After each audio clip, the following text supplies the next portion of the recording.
pleasantly surprised that suicides are at an all-time high, which we know. Children are really bearing the brunt of this at this point. It's really sad. I have a 14-year-old, and I can see that she and her friends have slowly started going into a shell over time, and now even socialization is a question. So I'm terrified when the door is locked, because God knows, I mean, I think parents also should acknowledge the fact today that nobody is safe at this point, because children are not socializing. So suicides are at an all-time high. And I will share this data with you. Second, suicide is the second cause of death worldwide in the 15 to 29 age group, which is absolutely heartbreaking and terrifying. So we need to be vigilant today. We need to be vigilant on our children, especially because their doors are shut today with schools online. So keep a watch out on your kids, right? The psychological repercussions of this health emergency have highlighted the necessity to maintain well-being through mental hygiene. So what is mental hygiene? For me, simply, there are different definitions. For me, the simplest one is, I see it as a set of healthy habits aimed at keeping your conscious and subconscious clean, period.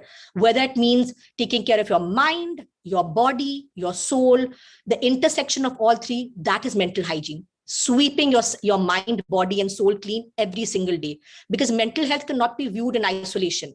It's all of these moving parts constantly, right? So I put together a list, and the list I think will look different for each person, but these are just ideas to get you started. And mental health experts agree on the need to adopt a series of habits for self-care. And I have a bunch of friends who are way older than me and who don't understand social media much. And they keep saying, what is all this fluffy nonsense on social media about self-care and self-love? And I argue with them till thy kingdom come, because it is not fluff. It is necessary. We have to have habits where we take care of ourselves. We have to take care of ourselves, not only physically, but in terms of when we talk about loving ourselves. And social media, if you see, is completely rampant with all of these conversations, last 2 years especially. So start with, first of all, cover your basic needs. What are your basic needs? What you eat, what you consume. Are you eating mindfully? Are you sleeping well enough? And this is one thing my therapist will always ask me the moment I seem a little off. She'll ask me a couple of things. One is, how's your relationship with your daughter? And the second two are, how's your sleep? How are you eating these days? And that's like a pointer right there that I'm not doing well. If I'm not eating well, I'm not sleeping well, and my relationship with my daughter is not okay, that's it, not doing well. So take care of your basic needs. That's number one, according to me. Look after your self-esteem and learn to be trusting. So according to me, I think the most important relationship is the one that we have with ourselves. And I must confess, I've been doing this for a very, very long time, and it's a work in progress, right? It's a work in progress, because that relationship with ourselves sets the tone for all other relationships. So if you're feeling good about yourself, the way you engage with other people is also going to be equally good. If you're not feeling good about yourself, I doubt that you're going to feel good about your other relationships. I mean, it's a given, it's a no-brainer, right? So work on loving yourself and even trusting others. I know that I suffer from PTSD and I have huge trust issues, but it's something that I'm working on. So repeatedly, I'm going to say this. It's not like you do this, you have one vaccination and you're done for life. It's a regular practice. Sweeping your mind clean, sweeping your body, your soul, all of it on a regular basis. So that's mental hygiene. Then, now this is a big one according to me, right? That manage your emotions and learn self-control. So managing your emotions doesn't mean that you stop them or you try and arrest them, or that you let them flow and allow like a gateway to flood open, right? It basically means, and this is the term that I love, it's regulation. It's regulation. Learn to, I think, identify and interpret your emotions and regulate the intensity in order to respond appropriately. So don't be reactive. Don't be reactive. Learn to respond. And that knob in my mind, there's this visual, there's a knob. Learn to regulate it, because I know, personally speaking, when I blow my top, when I shout and scream and I react to a situation, I always feel horrible. So my mental health definitely suffers because I'm beating myself up, and I'm somebody who's been practicing for a really long time. But again, it's a work in progress, right? We need to think positively and be on the out for negative emotions, right? So there's this negative chatter that keeps happening in our minds, and nobody is above this, right? Nobody is above this. So what I have personally found very helpful to maintain my mental hygiene is cognitive behavioral therapy. So CBT, it's very simple.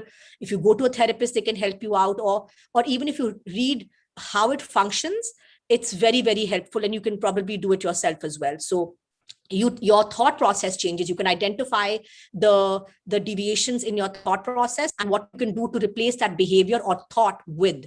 Again, repeat it. It's something you have to keep doing. I mean, I remember sitting in my therapist's office, repeatedly filling up form after form, mentioning a thought that's bothering me. I'm catastrophizing it. I'm highlighting what it's making me feel, and then what I'm doing to replace that thought with. So to keep on doing this over and over till it becomes a habit. So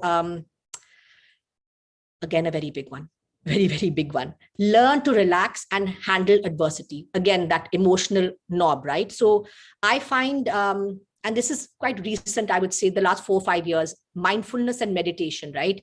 And some people are blessed. They can sit and meditate on their own. But what I find very helpful sometimes when my mind chatter just isn't shutting up, I put on a guided meditation. Some people call it cheating, but according to me, all these wonderful apps that are out there, even this morning itself, I woke up way before the alarm and I was like, oh my God, I want to go back to sleep. I want to rest a little bit. And I put on Calm, and 15 minutes and I was out like a light again. Sometimes it's to help you go to sleep. Sometimes it's to help you recenter. Sometimes you put on a meditation just to help you regulate your emotions and your thoughts, or just help you zone out, you know. And mindfulness, I did not realize till quite recently that it's a way of being. So being mindful from moment to moment, that when you practice it over and over again, what essentially happens is that even if you're sipping your cup of coffee, you're kind of doing it mindfully. Because I think, and we're all guilty of it, devices and our addiction to technology, that where our thoughts are all scattered constantly, right? And almost like we kind of feel that if you can multitask, you're God. I mean, no, you need to be mindful of whatever you're doing. If you can focus completely on where you are in the moment, it's a big gift. I haven't gotten there. Still a work in progress. Practice.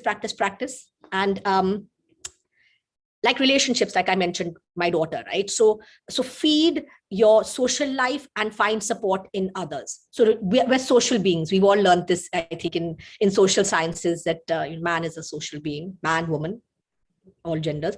We're social beings. So it's really important for us to socialize. And I think what's happened with the pandemic is we're afraid to meet each other. Don't be afraid to at least connect online. Connect, and work on your relationships. Exercise regularly. And I love this this term that a psychiatrist that I know uses, MMM, mindfulness, meditation, and movement. So movement is really, really, really important, because the kind of hormones that are secreted when you work out really help with your mental health. And I know even when I'm feeling horrible, those are the days where I really make sure that I shake a leg. I make sure that I work out. Awareness and consuming mindfully. Again, we're kind of bombarded with technology. We're bombarded with newsletters. We're bombarded with media. And I have seriously, I might not even know what's happening in the news at this point, because I take breaks. My parents have, the news on 24/7, and that just disturbs me. I feel it's mindless consumption all the time of news, and it's on repetition, right? So be mindful of what you eat. Hence, also be mindful of what your brain and your mind consumes, right? So fashion trends, social media, articles, images on billboards, ads, movies, the list is virtually endless. So much like mindful eating, be mindful of what you're consuming. Stay away from toxic people and toxic environments. So kind of prune who you're engaging with, what you're engaging with. Audit your consumption. Every 3 months, we have those newsletters that just keep coming and bombarding us, not doing us any favors, not helping us. And what I love, and personally what I'm doing to maintain my mental hygiene, is if I'm driving, and I love driving, I like listening to podcasts. I love to listen to talks where, one is learning more about self-awareness, making oneself better. And even sometimes it's just joyful conversations you're listening to. It's nice. I mean, music has its own place, but listening to meaningful content is also wonderful, right? So being mindful of what you're consuming. So basically, I think, develop your own mental health hygiene routines. It'll look different for everybody. But make sure that you take care of yourself. It's imperative, especially the times that we're going through. And now fingers crossed, this doesn't happen, a third wave. But times are not going to get easier anytime soon. So be mindful, create a routine for yourself, cleanse your thoughts and emotions, meditation, reflection, journaling works quite well. And doing whatever makes you feel good, essentially, mind, body, and soul. And I think these are just a few ideas to get you going about what mental hygiene can look like and should look like. And then obviously it'll be different for each person. And, my mom makes fun of me sometimes. She's like, Ninna, you meditate so much and look at you, you're still a volcano. And I told her just yesterday, I said, if I wasn't to be doing these exercises, you can imagine what a mess I'd be. So do practice daily, and remember, your own mental hygiene and mental health will impact those around you in unimaginable ways. Investing in your mental hygiene will result not only in your own improved mental and emotional health, but that of your family, colleagues, and friends. So it's kind of like manifold, right? Exponential in a good way. Finally, at the end of the day, much like you brush your teeth, it's a routine. So when you go to bed, do a mental check-in. How are you feeling? And do it with a compassionate lens. I realize that, and I've got to say this honestly, we as Indians, we're not taught to be very kind to ourselves, right? We're very critical of ourselves. So with a very compassionate lens, it doesn't come easy. The very compassionate lens, look at yourself. How are you feeling? And if you're not feeling okay, talk to yourself like you would talk to a friend.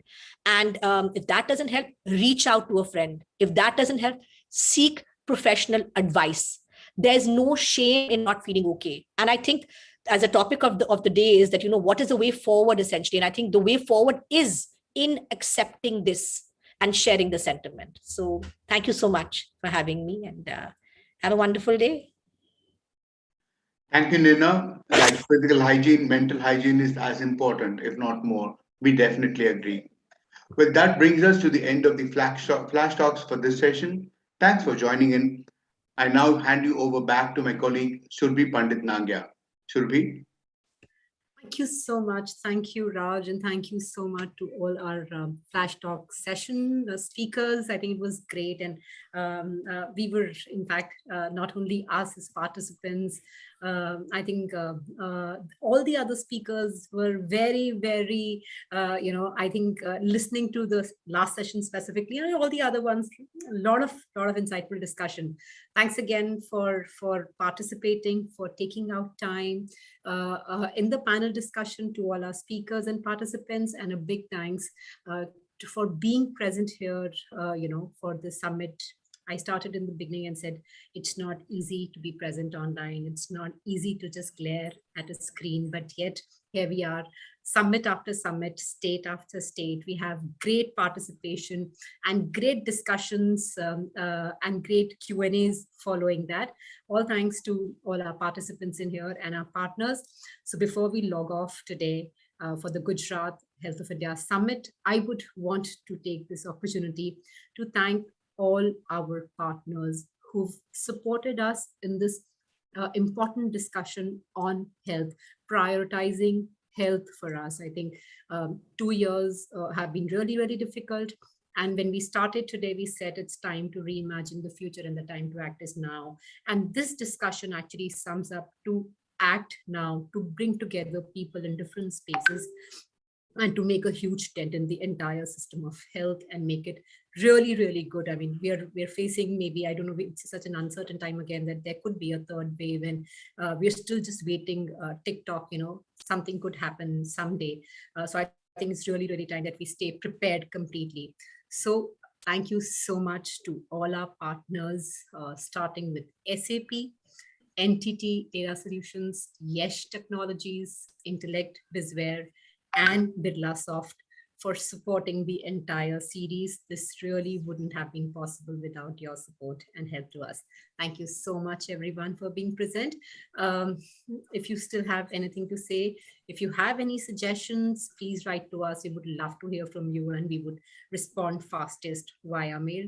And from the entire team of Data Leads and Health Analytics Asia, a big thank you to all of you. I want to just say one word at the end of this whole series. I think, it's really fundamentally important for us, for human beings, to have a conversation.